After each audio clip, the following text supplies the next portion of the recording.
Gotcha's cooking show. Good morning, everyone. So today's video will be a little bit about how we shop for the week, what we buy, and a little bit of meal prep. So I'm going to cook a whole chicken and some protein balls, as well as a beetroot quinoa salad. So let's take a look at what I bought. So it is spring at the moment, so I bought some strawberries which are in season, as well as blueberries, lemon, beans, carrots, pumpkins, potatoes, all the greens. Greens are really healthy for your skin and help with digestion. We've got some tomatoes in here, some onions, and some fennel, which I have just started to cook with, and it's really delicious, as well as radishes as well are really good on salads. For our bread, we like to eat the sourdough dark rye from Woolworths. I find it's just really filling and nice, and we use these pita pockets for pizzas throughout the week. For our meat, we do turkey mince, which is delicious, and I've got some red meat. We try and eat red meat once a week, so just some grass-fed beef. Today I'm going to cook this whole chicken for meal prep. And I've got some chicken breast and some rainbow trout, which I'm going to have for lunch today. Some hummus, ginger. We are lactose free and try and be dairy free here, so some goat's cheese and some lactose free Lilydale cheese, and just topping up the freezer with some peas, corn, and our snack food. We've got some brown rice crackers, the organic brand, and some crackers for the hummus, as well as we like to eat a lot of Asian foods. So we have some ginger, some oyster sauce, which is not healthy for you, full of sugar, but we tend to just sneak it in a little bit, as well as this one, the satay sauce we use for dipping sauce for our rice paper rolls. Again, keeping mayonnaise, not good for you, but we use it a little bit as well, and some corn chips as well as a snack, and some eggs. So I'm going to start packing all this into the fridge and cleaning the fridge and the pantry out a little bit.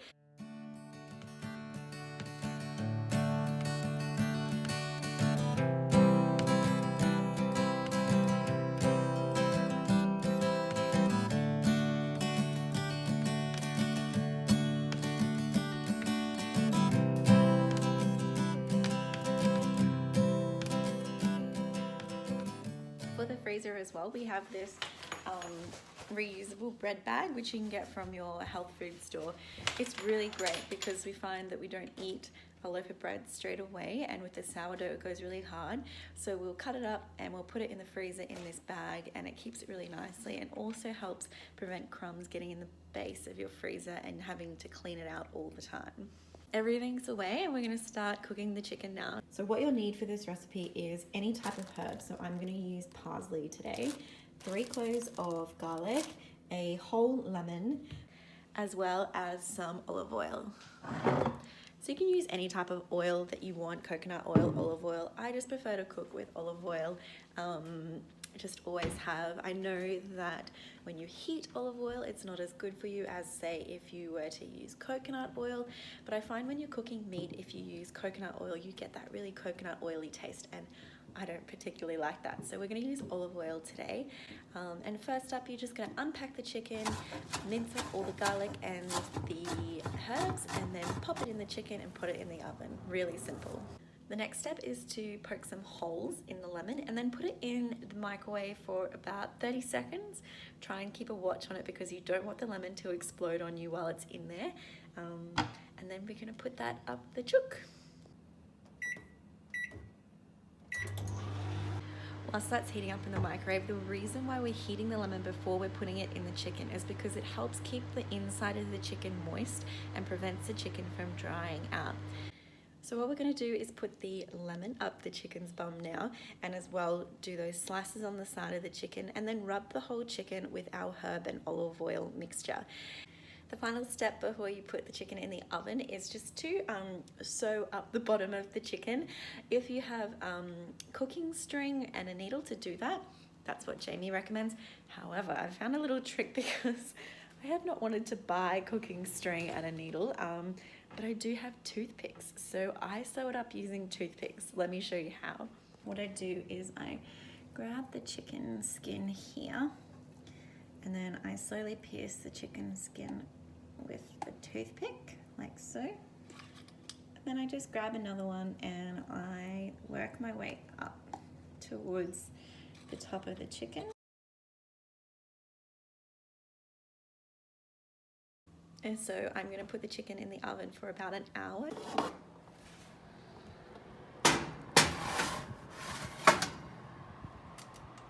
While the chicken's in there cooking away, I am going to roast just some potatoes to go with it. So I'm going to do 2 types of potatoes with these potatoes. One type is I'm going to slice them really thin, but not go all the way through, and then make them really crunchy. The reason I'm doing that is my partner said that I could not achieve that. I'm doing those potatoes that you said that I couldn't do. Remember the ones you saw in the picture and you said they were real fancy? And you were like, you can't do them. Yeah, you can't do those. He said it on film. Oh, those? Yeah, you can't do those. Yeah, you can't do those. Yeah, you can't do those. So, just cutting very thinly. Not all the way through.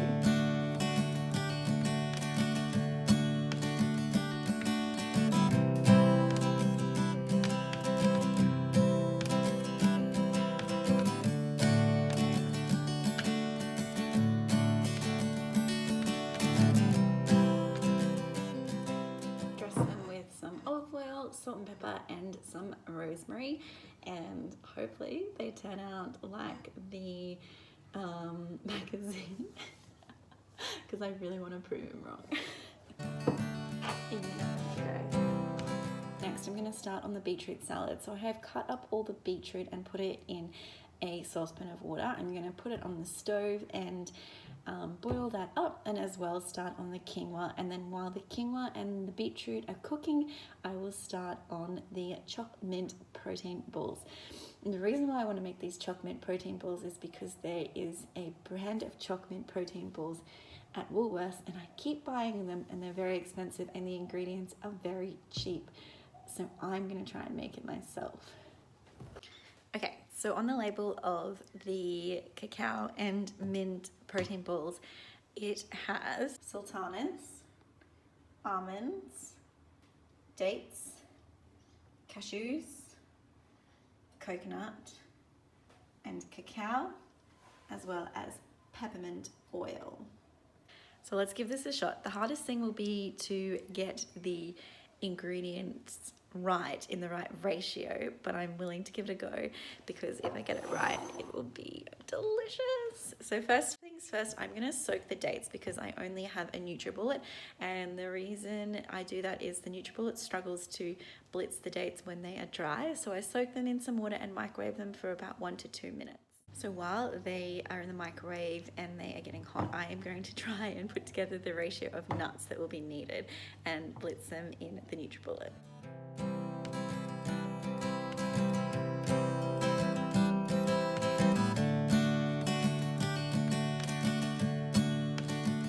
And then depending on how chocolatey you want the mixture, I'm going to add maybe 4 or 5 tablespoons of cacao powder. They're done. I'm going to strain them and then take the dry ingredients out of here and put the wet ingredients into there, and then blitz that all up. The package also had sultanas on there as well, and it didn't have any sweeteners like rice malt syrup or coconut sugar, so I'm guessing it's sweetened by the dates and the sultanas.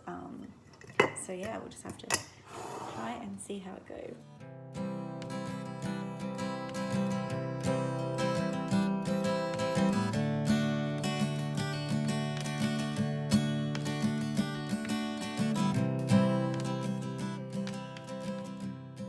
So the next tricky part will be adding the peppermint oil, and you don't want it too pepperminty, but you also want to still taste the flavor. So I'm going to put the tiniest drop in, add the wet ingredients to the dry, and just see how I'm going with flavor. So I have the right consistency. It's nice and squishy like a ball, and if I put it in the fridge, it'll harden. And let's see if we got the right taste going.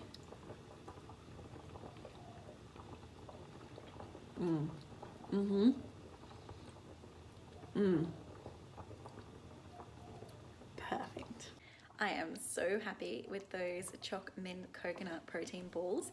They are delicious and taste exactly like the ones in the shop. So I will definitely be making them again, and I will put them on my Instagram if you want to know the exact measurements and what I put in them. I'm going to put them in a container now, and they will not last long in the fridge. So I've just taken the chicken out of the oven and it looks perfect. It's amazing. I'm going to slice myself a little bit. Just have a taste test.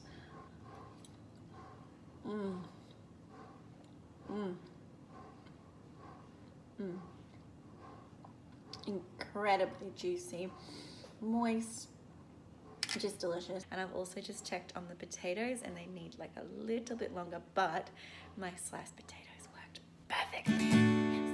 Yes. See?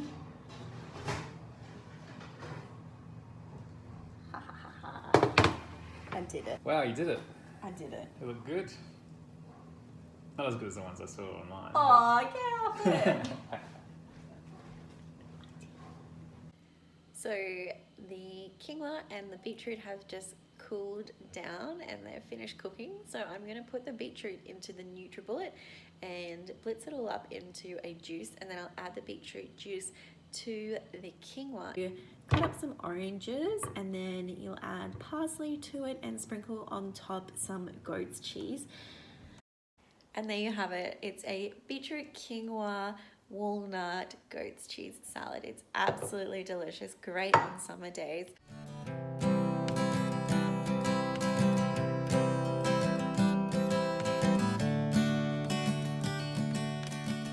Thank you so much for joining me along with me on this cooking / grocery haul. I've really enjoyed taking you along with me, and if you want any of the recipes that I made today, I will link them down below to my Instagram with all the sizes that you need and ingredients that you need.